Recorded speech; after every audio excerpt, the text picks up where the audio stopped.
person, so I like to find the gals that need the most help and try to bring them back from the dead. I came across from a friend of mine a couple of Winx dolls that had issues with body mold and mildew. They'd been in somebody's basement for goodness knows how long. And they were in rough shape.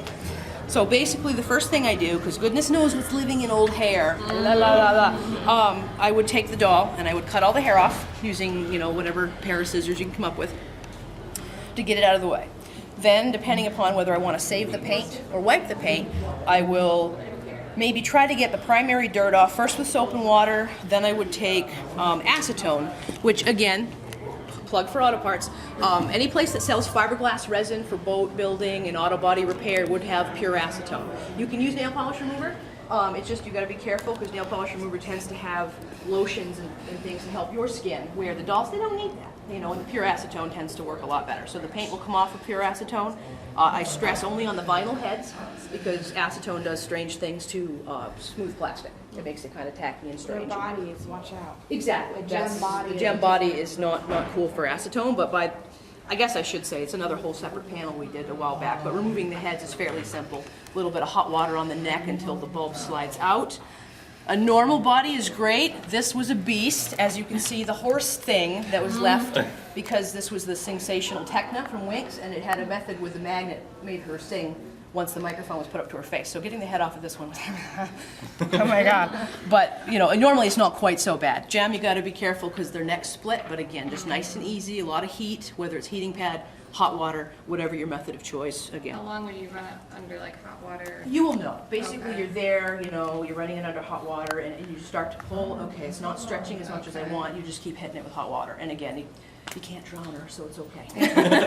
So anywho, the head's off, all the hair comes out. Cut the hair off as short as possible because you don't want to have to pull a huge long strand of hair back through that head. So I, again, just picking up things that I'm used to using for other things. I came across some forceps. Medical forceps, supply stores have them. Fly tying places, if any of you live in a rural area with fishermen. Harbor Freight's good for this. Harbor Freight, rock on, is just beautiful. And I use these so much, I can't even tell you.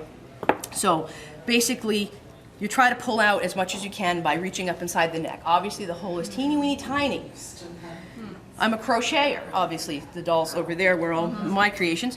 But the tiny little, you know, tatting crochet hooks, the ones you use to make doilies, beautiful hair resource.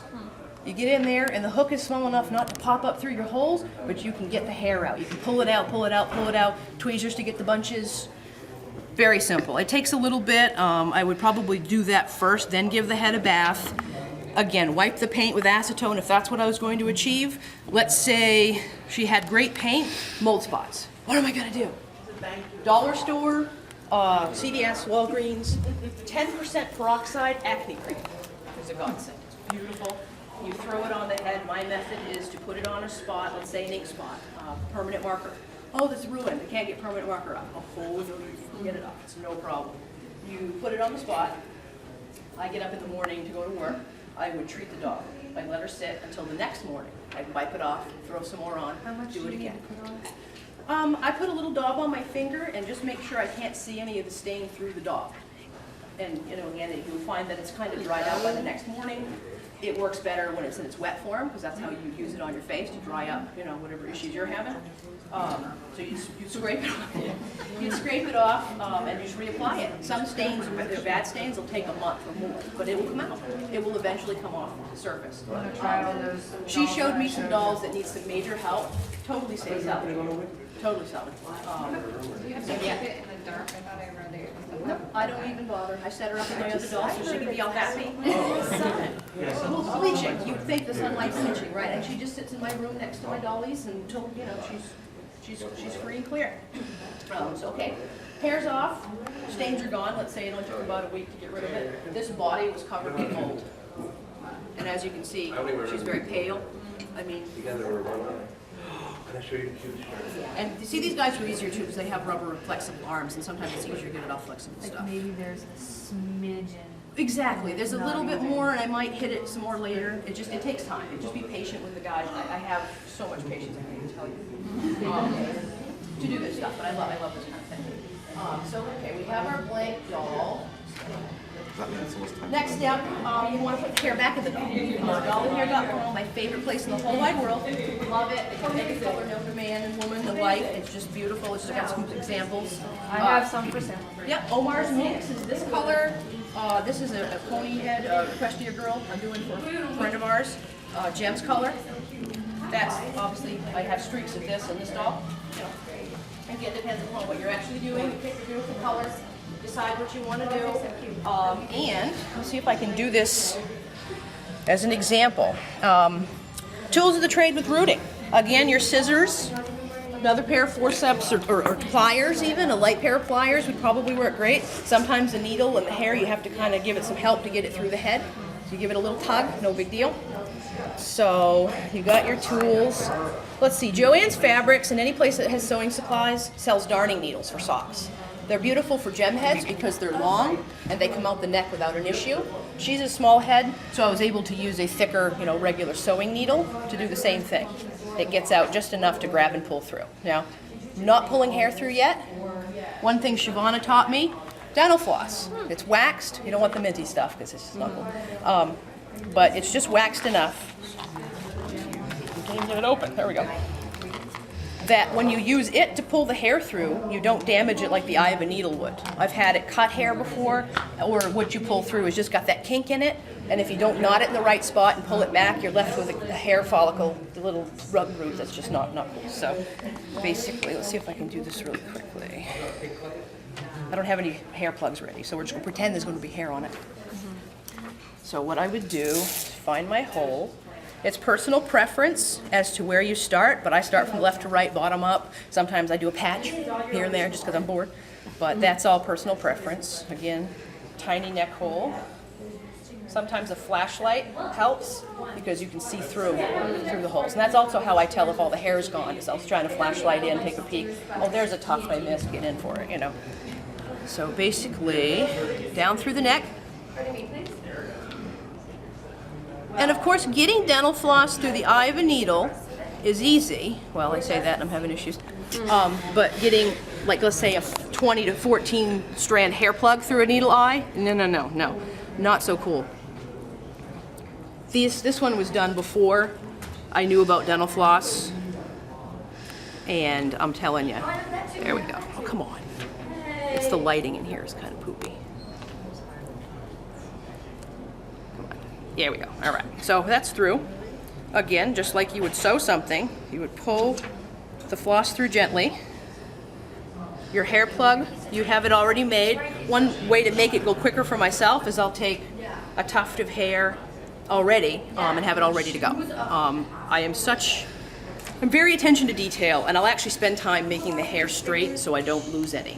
I'll trim it before I pull the knot back, but I'm like that. I'm obsessive compulsive. I can't help it.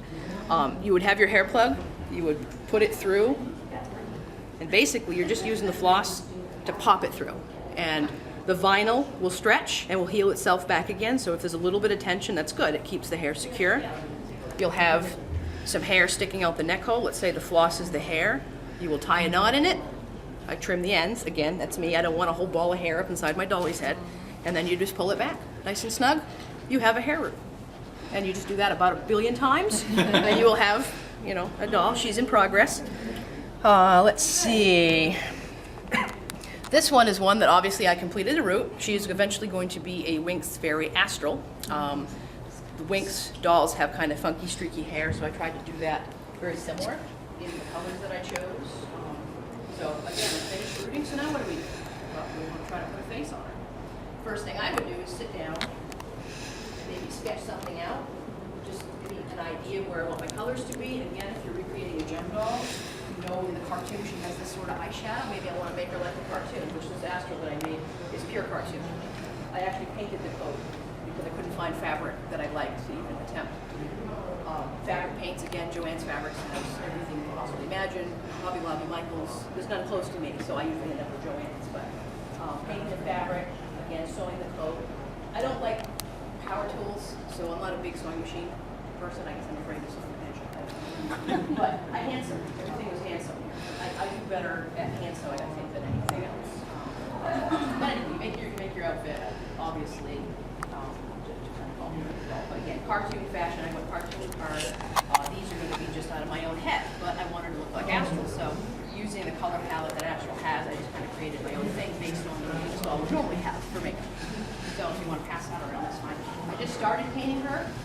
her eyebrows. And the cool thing with painting on these dolls, if you don't like it, you take your acetone, you wipe it right back off again. Just wipe it down with a little bit of warm water, dry it off, do it again, until you're happy. It's great. Again, the eyebrows are giving me heck, so I just stopped and I put her away. And it's been 3 months and I haven't gotten back to it yet, but that's, you know, she's still in progress. But puppy design and layers, again, our favorite craft places. I use just plain old water-based acrylic paints. And you can use about anything you want as far as brands go. The trick is the substrates, adding a little bit of a medium to it. They sell actual paint mediums to make it a little bit thinner, and thin coats and often is what to achieve a nice even finish, because most of your pre-made dolls are actual space gratings and it's very smooth. You know, sometimes when you paint, you get the little bubbles, you get the little bunches of paint in there. That's the way to avoid it. So again, I stress patience, patience, patience, patience. I put on a layer of eye white, walk away. I come back maybe 20 minutes later. Again, these are so cheap that, again, common sense, just me having old soda cups laying around. They don't have a recycle symbol on them, so they get thrown out. What do you do with it? Clean it as best you can. You cut it up, and that base, you actually have 2 surfaces for mixing paints on a palette. Tiny brushes, again, craft sections. These are by some order. Liner brushes. Oh, thank you. Consistency, that's the key to getting a good paint job. It's nice and smooth, and you know the layers. That's, I guess, basically it. You seal it afterwards with either a matte, satin, or a gloss, depending. Lips, I use gloss. Teeth would be semi-gloss. Eyes would be glossy, but everything else would be matte because your eyeshadow, your blush and stuff isn't, you know, shiny. And you let them dry, and then you have yourself a doll. Yes. Where do you get your nylon hair? Dollyhair.com. It's peak Tina quality. Amantula is just amazing. One thing I didn't say that I should have is when you get brand new hair, it's extruded from a machine, you know, so they're nice even filaments of hair. And I'm not entirely sure, but she has a spool system where she unspools it, clips it at a certain length, puts it together. Well, the way it comes off the spool, it's pre-made into little sections that help a rooter amazingly. Blends kind of stink because you end up having to brush the hair together to make it disperse. Like Rhea has 2 types of hair colors in her hair with her. It's nice even pink, but there's a dark pink and a blonde, and that's what makes her have that color. But if you have just a single color, you'll notice that there's a fine oil on it. And as you can see, it's kind of separated into its own little plugs. Gem, 2.5 plugs will fill a hole of what's pre-made. Smaller dolls, like these guys, I was just doing a single. You know, you pull it off, again, depending upon how you are about it, whether you're an obsessive like me. I mean, doing it this way, they're all pretty much even already. You don't have to do a lot of the, let's make it all match kind of thing, like you would for a blend, but just pass that around for you to see. I mean, you can just see it's separated into its own segments, and those are a perfect root plug for a smaller doll. Bigger doll head, put them together, there you go. So, The original Gem hair Yes. was actually Italian. Really? It was, Philo was the company, but Nice. they went out of business because it's now being manufactured in China. And Right. They just couldn't compete, but it's that hair that you have there is a nice quality. Well, beautiful. This stuff was used, it's nylon, it was used on My Little Ponies as well, which is, I think, where she originally started, you know, advertising the nylon. Yep. But it's, again, the texture is very similar to Pastel Gem hair. It's become a favorite of what. This here, you'll see the sheen is different. This is Connectalon. This is actually human hair extension stuff. That's what Barbie And before uses. I knew about dolly hair, before I actually feel the Her hair texture looks difference. amazing. It's still, the colors are nice, but they're duller. It's not as shiny. You know, it's just, it's not great. It's a point where I might actually consider redoing it someday, just to have it that nice, shiny, beautiful gem hair. I mean, you know, Barbie uses Connectalon. I hate In it. fact, they used to have, I don't know if they still do, they used to have a patent on rooted Connectalon Yeah. so that no one else could Right. use Connectalon. And Saran. And Saran is Saran. used in integrity dolls as well. But it's so fine and it's so easy to damage that that's why I love nylon, because it's so versatile. You can heat and And it style combs. it. Exactly. Yeah, And I like to play with my dolls. You know, as far as integrity goes, I spent the money for them. These guys, I've played with them all through my childhood, and I don't want a doll that I'm going to sit on a shelf and never touch ever. So hence I do the knot root, because you can do the push root, and then put glue inside the head. But that just is so wrong to me. It just doesn't sit well with my brain that I just do the knot method. So I can style the hair if I want to. I can comb it. I can make it pretty. I'll show you. Maria, we're right at 10 o'clock. Okay, great. So